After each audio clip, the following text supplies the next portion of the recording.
Hello and a very good afternoon. You tune into Market Fatafat. I'm Ankita Saxena and with me is Meryl, and together we will take you through all the top buzzers in the trading session today. But before we get going with that, let's take stock of how the market is shaping up at this point. Well, a bit of a divergence that we see coming in as far as the frontline indices are concerned. They are soaring away in trade. In fact, a good day as far as the large caps are concerned.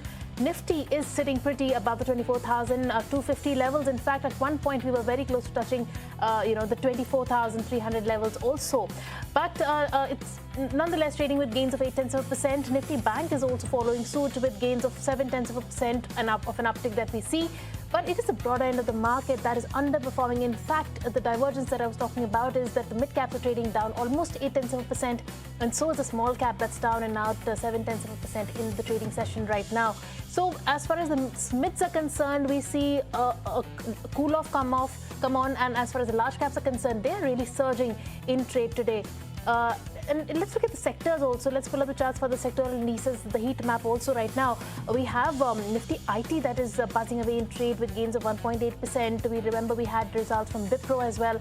We have TechM that is buzzing in trade on account of its Q1 results. Even though Wipro was a disappointment, TechM is doing great. In fact, it's trading at the highest point of the day right now with gains of 4%. TCS, Persistent System, Infosys, HCL Tech, they're all trading with gains of 1.5%.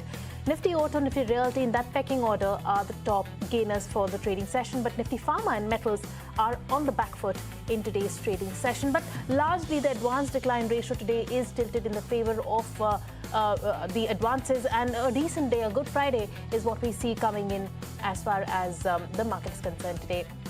But let's get going with the show then and get on board Ajit Nayak, who's a senior technical and derivative research analyst at HDFC Securities, who's joining us on the technicals. Hi, good afternoon, Ajit, and thank you so much for joining us today for the show. Ajit, let's begin with the show with your first stock pick that you've picked out for us. You've picked out Bharat Forge on the charts. Talk to us about what you see on the charts for this one. It's trading with good gains of almost 2.25% today. In fact, it's been a clear outperformer, from the entire pack. 53% gains returns in the last 6 months. Do you see this up move to continue, or do you see a bit of a cool off come on now? Yeah, good afternoon, Ankita. Thank you for having me on the show. And now, if you look at the Bharat Forge on the monthly as well as weekly and daily, we combine these three charts to gauge where actually the stock is heading. And also, if we compare with the defense sector, this company is showing extraordinary performance. If you look at the chart, they are making higher top and higher bottoms on all the major time frame. And now on the daily chart, if you look at the stock specifically, it has been consolidating for almost 15 days. And after 15 days, we are seeing a good traction with the volume. So I feel that after a contraction, there is a high probability that this stock will now expand, move on the higher side. And 2,300 is a probable resistance where it could test. So Bharat Forge is looking on good on all the major time frames. All right, so that's Bharat Forge on the charts, but let's move on to Jindal Worldwide. Meryl, on the back of fundamentals, what is the news flow here? Right, so Jindal Worldwide is especially in focus after projecting a 15 to 20% export growth for the full year FY27, which is going to be riding on the India-UK Free Trade Agreement. The company has also said that tariff removal will improve its competitiveness in the UK market and help expand its global customer base, and it is now targeting to more than double exports over the next 3 years. They've also got capacity expansion lined up and a stronger global outreach supporting their growth. And the stock has reacted pretty well indeed. The stock is up almost 2.5% today. It was up even higher, but seems to have been muting down towards the 2.5% level so far now. All right, moving on from Jindal Worldwide to Jindal Saw. Coming to you, Ajit, you've picked up Jindal Saw for us. That's declining in trade today. In fact, it has been correcting for the last 5 days. On the charts, do you see a reversal come here, or do you see further downside? Yeah, on the charts, it's looking good. 247 being a good demand zone. And after the result, we saw there was not a much great result. But yes, it has not broken out from the 245 level. So that demand zone is still valid. So we feel that despite of the poor result, it has surpassed that the high of 260. which is a great sign. So not breaking 245, crossing 260 gives us a positive probability. The stock testing 300 odd level. So the stock is in clear uptrend in daily and monthly time frame. I think till it is trading about 245, there is high chances that the stock could test 300 odd levels. So a positive outlook for Jindal Saw as well. Right, let's move on from Jindal Saw to the next counter that is in focus, Wipro from the IT pack that is declining in trade on account of its Q1 numbers. Weak set coming in there. The revenue was in line, but the rest of the numbers, whether it's the PAT, the EBIT or the EBIT margin, they've all missed the street estimates. Right now it is reeling under pressure with cuts of more than 1.5%. But let's take a look at the numbers quickly in rupee terms. The revenue was up 1% and the PAT was seen at 3,352 crores. That was down 4.28%. That was again below what the street was penciling in. The EBIT was also down 8.42% and the margins were seen almost with a downtick of 161 bips at 15.64%. And the street was penciling in a slightly higher margin there. 16.6 is what we were working with. As far as the guidance is concerned, we have the revenue guidance for the IT services business that was supposed to be in the range of $2,574 million to $2,627 million. That's the estimate of the guidance that the management has given, and also that it translates to a sequential guidance of a negative 1.5 to 0.5% in constant currency terms. That's the guidance that the management has given. MK is maintaining a reduce, and the target price that they have set is 170 rupees, and Nuvama is maintaining a buy with a target price of 210, and they've downgraded the stock, and on account of that, Wipro is in focus. But let's move on then to the next stock that is in focus today. Let's move on to Tech Mahindra, another one from the IT pack, Ajit. Tech M that is doing well in trade on account of Q1 as opposed to Wipro. But on the charts, how does it look like? Yeah, if we look at that, first of all, I want to bring attention to the IT chart. IT chart has made a good bullish kind of a pattern on weekly time frame. That's a hammer pattern, and we all also got the confirmation last week. So from the IT space, this has delivered a good set of numbers. Also, if we look at the relatively strength performance, Tech Mahindra is one of the relative performer. If we look from the IT space, the large cap IT space. So I think this stock is going to do well, coming out from a basing pattern, a rounding basing pattern. 1580 is a level where if it closes, it will give a good opportunity, a good risk to reward opportunity, looking for 1840 to test in coming sessions. Let's move on then. Meryl, coming to you, Time Technoplast. Tell us what's the news flow here. Yes, so Time Technoplast has been seen gaining after bagging a 38.14 crore order from HPCL. This was through the government e-marketplace, and this order is for the supply of 1.4 lakh 10 kg composite LPG cylinders. Now, the execution for this order and the potential for more government contracts is what is seen to be driving this stock in focus, and it's still up 1.5% in today's trade, but it was up even higher. But these are the levels that it has clocked on the back of this order win. So even more strong order win growth expected from this company from here on out. All right, let's move on then. Ajit, coming to you, BHEL is the name that you have picked out on the charts for us. Tell us what are the levels that you're tracking for BHEL. That stock is also down today with cuts of almost 2%. Do you see that to reverse soon? Because it has done, we have seen some momentum on BHEL in the last few days. Yeah, BHL has broken out from that range bound market. Horizontal box pattern was there. So the neckline comes to around 715. So this correction, I think it is just a healthy pullback correction. So good risk to reward ratio comes to around 416 to 407. That would be a good demand zone. Not breaking 380 level suggests that the stock has a further up move. I think there is a huge potential in Bhel in coming sessions. It can also test 650 odd levels. That is a next Fibonacci retracement level. After a good rally which has started from April 26, it has just consolidating in a tight range, and I think the similar kind of one more leg could be witnessed soon if it does not invalidate 380 odd level. So good momentum soon coming for Bhel. All right, good momentum coming for BHEL, but on the flip side, the CET is reeling under massive pressure of almost 7% cut coming in there after reporting a miss on the margin front in Q1. In fact, even the PAT is down for CET, 96% slump in the PAT. The revenue grew at a healthy 22% on a year-on-year basis to a record level, but the EBITDA margin slipped to 8.5% as high teen sequential inflation in raw material costs weighed on the profitability. And like I mentioned, the profit also slumped 96% on account of increasing raw material costs. And on account of that, CET is now down and out 7.2%. And let's move on then to what the management had to say about CET's results, the management commentary on the margins, the demand trends, and the raw material costs, and the outlook for the coming quarters. We spoke with Kumar Subhay, who's the CFO at CET, to understand what the company expects in the quarters ahead. Let's listen in. In Q1, year on year, we grew by about strong double digits, around 18.5%.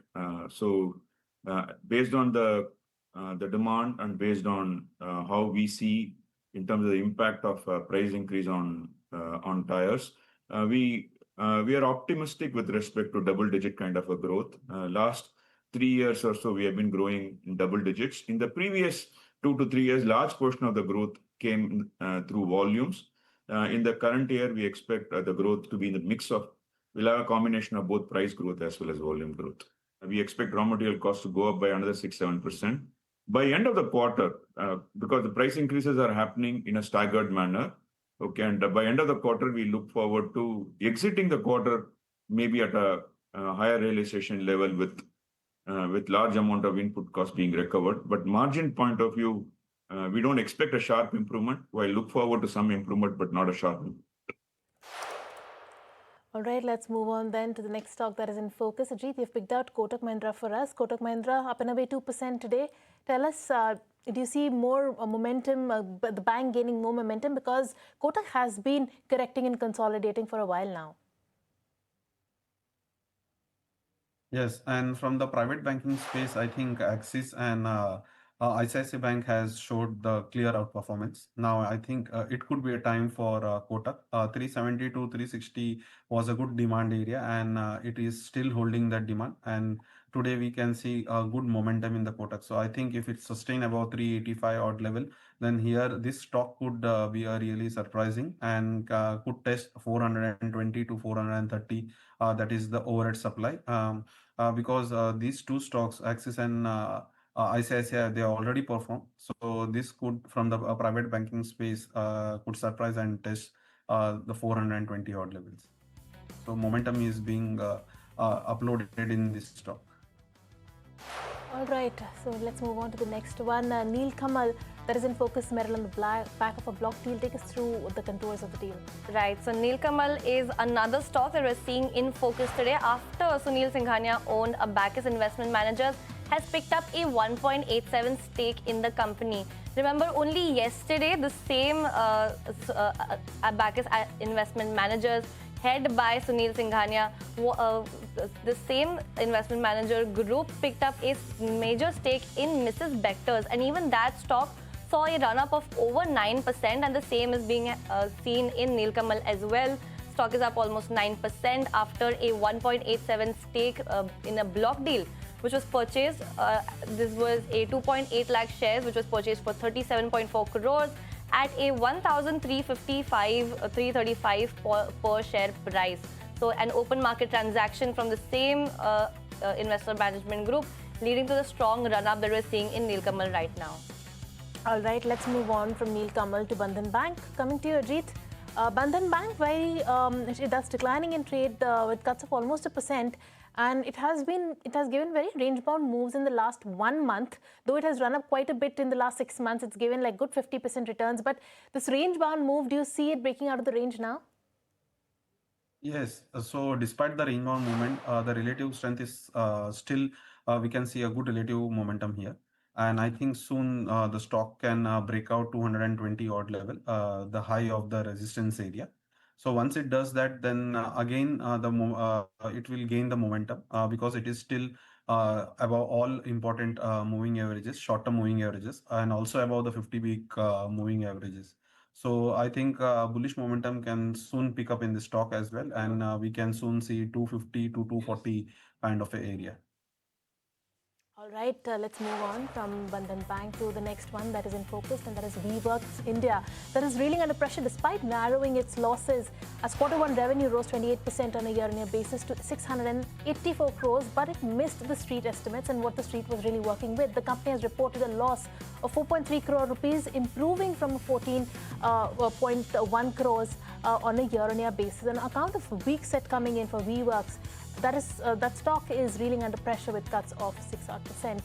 Karan Virwani, who's the MD and CEO, also believes that this is just the beginning of another growth cycle and foresees a healthy growth for the next 3 to 4 years. Let's go across and listen into what he had to say. Same time last year, our margins were about 15%, but we ended with Q4 at about 23%, averaging roughly about 20.2% for the year. This quarter, we're already at 19.8% with a lot of that capacity coming up. So you can just kind of, look at the same trajectory for the coming few quarters and see that we'll actually end up with a margin expansion basically by Q4 of this year. The business is fully compounding and we are just, sort of in this growth phase. And I think for the next 3 to 4 years, you're going to see a very similar trend. All right, let's move on then to the next counter that Ajit picked out for us, Metro Brands. Ajit, Metro Brands, in fact, today itself, intraday basis, it's showing a lot of traction. Tell us, what are the levels you're watching out for here? So if we look at the Metro Brands, so the stock is currently oscillating around 1,030 to 1,050 odd level.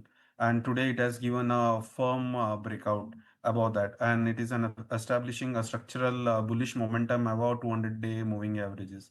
So we feel that there is a lot more momentum left in this stock, and soon it can test 1,200 to 1,250 resistance area. So I think the stock could continue the upward momentum as it close above 1,080 level.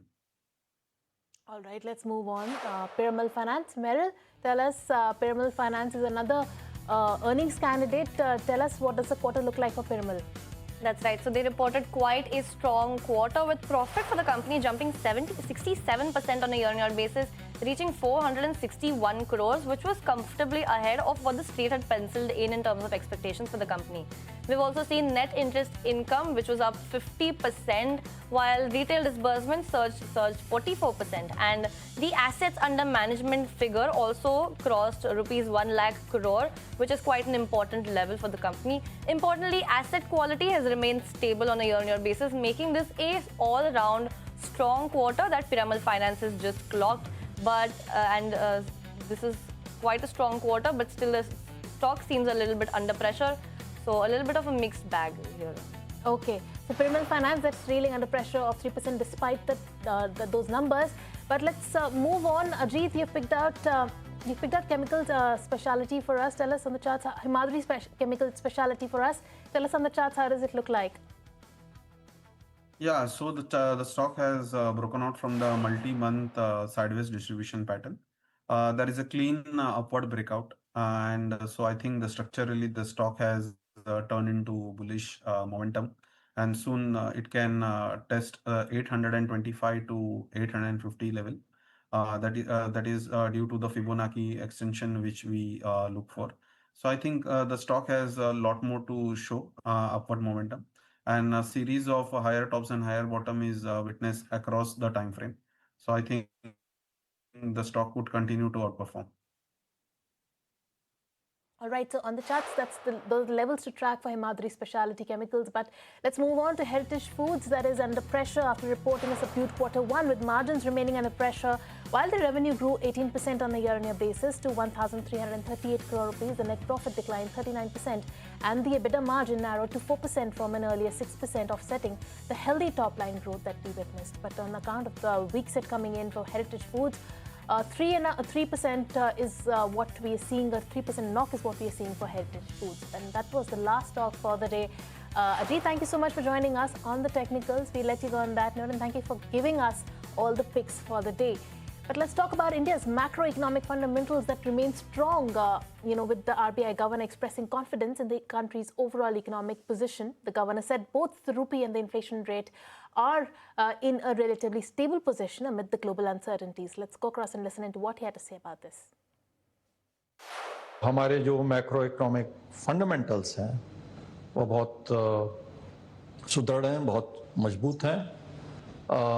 जो विभिन्न policies, नीति, चाहे वो मौद्रिक नीति हो, monetary policy हो, चाहे वो वित्तीय फिस्कल नीति हो, औद्योगिक नीति हो, सभी नीतियां मजबूत हैं और उसकी वजह से ग्रोथ अच्छी है।